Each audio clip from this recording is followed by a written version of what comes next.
네, 안녕하세요. 여러분들의 구독과 좋아요로 이 채널이 유지되고 있습니다. 네, 영상 속도는 1.5배를 추천드리는 바이고요. 항상 구독자님, 멤버십 회원님들에게 감사하다라고 말씀을 드리면서 제 본 영상은 추세 기반형 투자 분석 영상이기 때문에 참고만 해두시길 바라겠습니다. 네, 이번에 해외 마켓 메이커와 국내 마켓 메이커 차이 관련된 내용과 그 다음에 여러 가지 이슈 또 한번 모아 보았는데요. 같이 한번 보도록 할게요. 이번에 GMX 덱스에서 묶여있는 밸런스와 CX 밸런스를 체크해 보면 다음과 같다고 합니다. 그래서 유니스와 바이낸스 이렇게 되어져 있는데요. 이게 보게 되면 반의 물량이 꾸준히 증가하면서 가격이 올라왔다라고 되어져 있습니다. 꾸준히 올랐죠. 이렇게 꾸준히 올랐어요. 네, 상장하고 나서 꾸준히 올라왔는데 이 뒤부터 이제 폭락이 나왔죠. 반엔에서 다수의 고래제 계정이 들어있던 GMX 잔액이 뚝 떨어지는 타이밍이 있었는데요.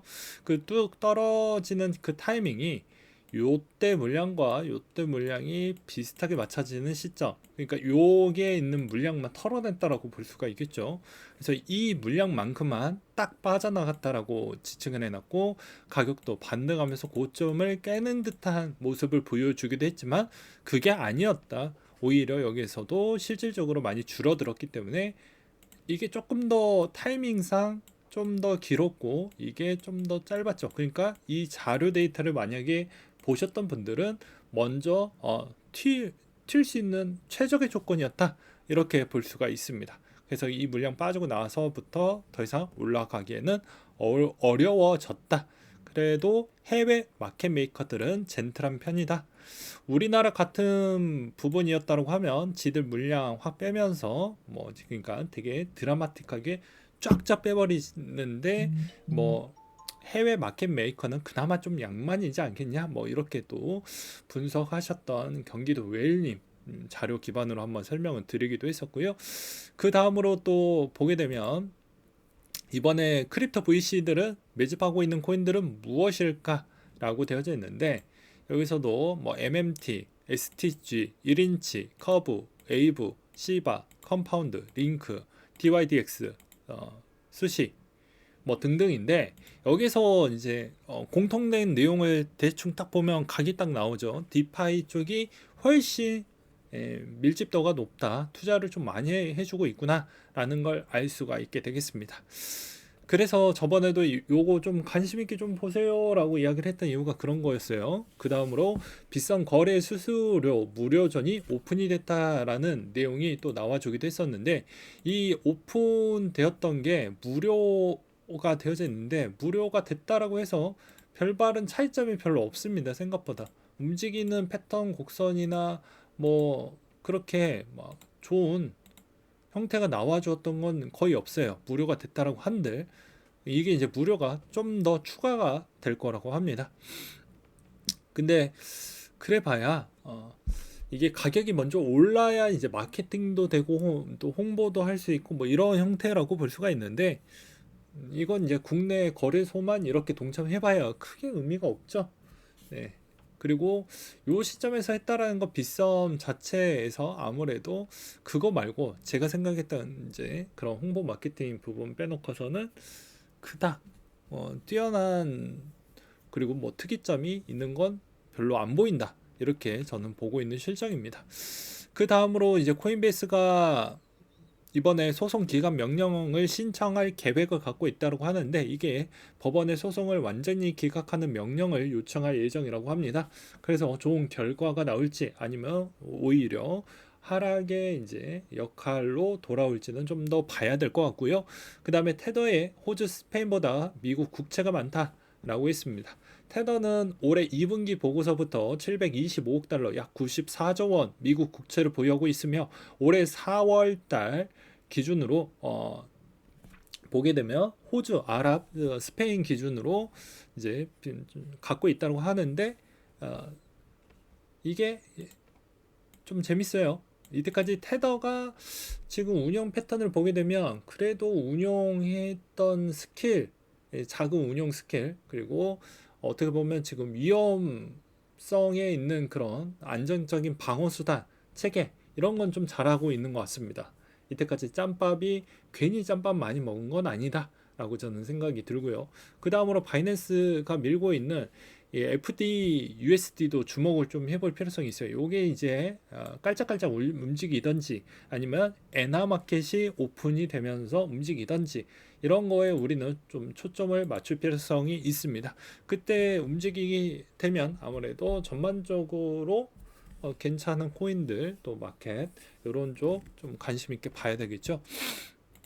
그 다음으로 리퍼디움의 운전기사가 화끈하다. 아까 해외 마켓 거래 마켓 메이커와 이제 국내 마켓 메이커 부분을 좀 볼 수 있는데 이게 이제 국내 마켓 메이커 쪽 대충 보면 단순 거래량이 이제 업비트가 제일 많습니다. 예. 그래서 개발사에서 공식적으로 프로젝트 중단해서 다른 거래소에서도 상패 처리를 했는데 업비트에서는 여전히 품고 있다. 유의 종목 지정을 했지만 7개월간 유의 연장을 하고 마침내 유의 종목 해제를 시키기도 했었다.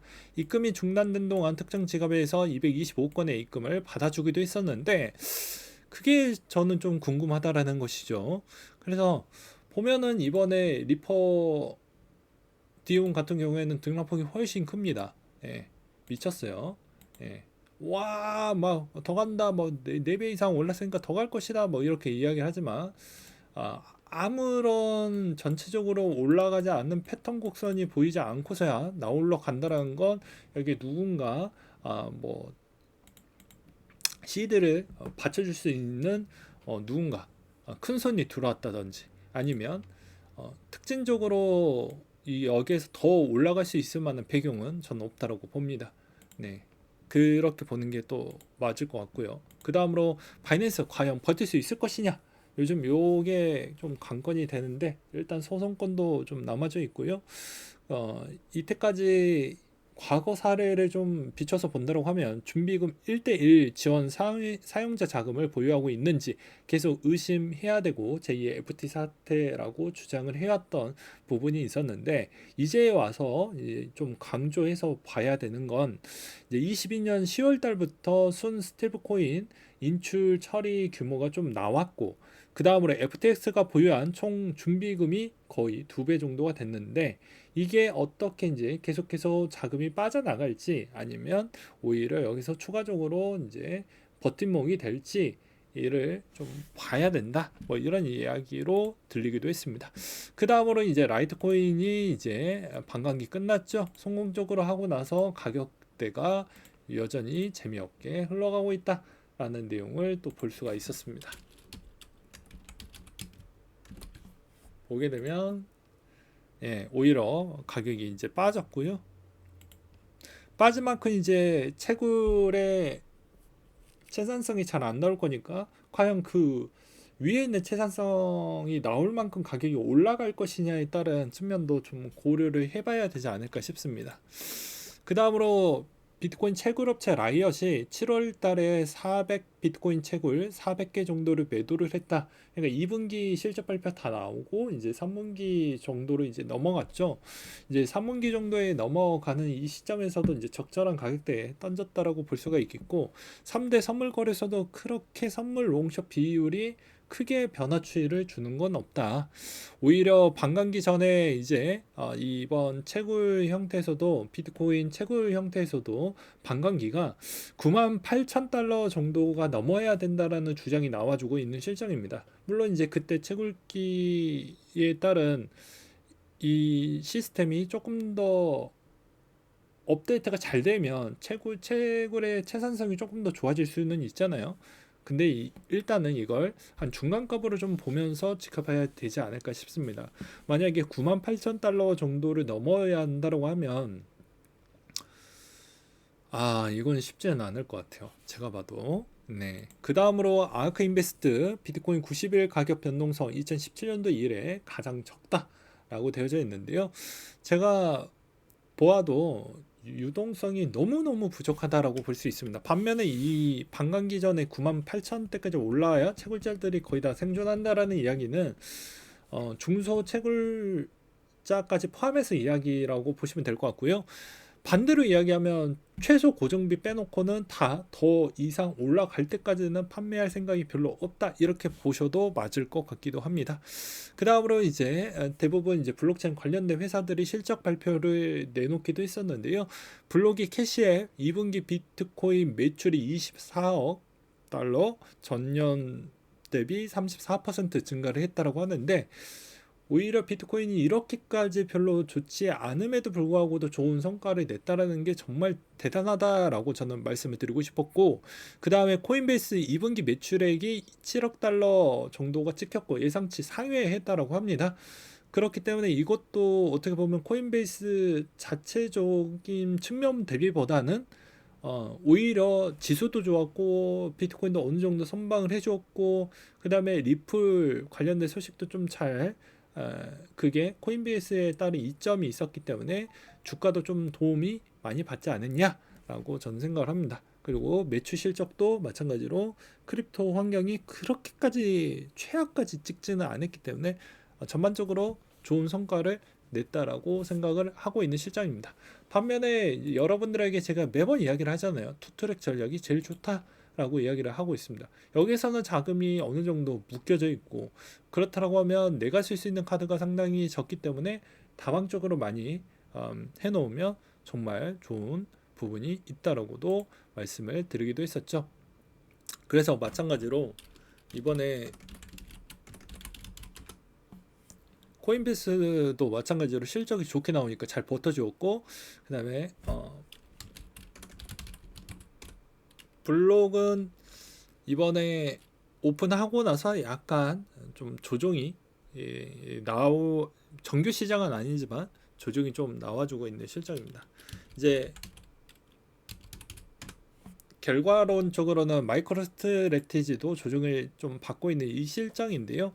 아무래도 마이크로스트래티지 변화 추이가 조정이 나올 때마다 접근해보는 전략도 나쁘진 않을 것 같고, 오히려 마이크로스트래티지도 너무 비싸다 라고 하면 오히려 요즘은 다시 이 비토를 보는 게 맞지 않겠냐. 오히려 선물 CME 거래에서 그분들이 트레이딩을 해서 이득이 많이 나오면 어차피 배당으로 많이 또 줄 거니까 그런 측면을 보면 접근성도 나쁘진 않겠다라고 저는 생각이 들기 때문이죠. 물론 이건 생각의 차이일 수는 있습니다. 그래서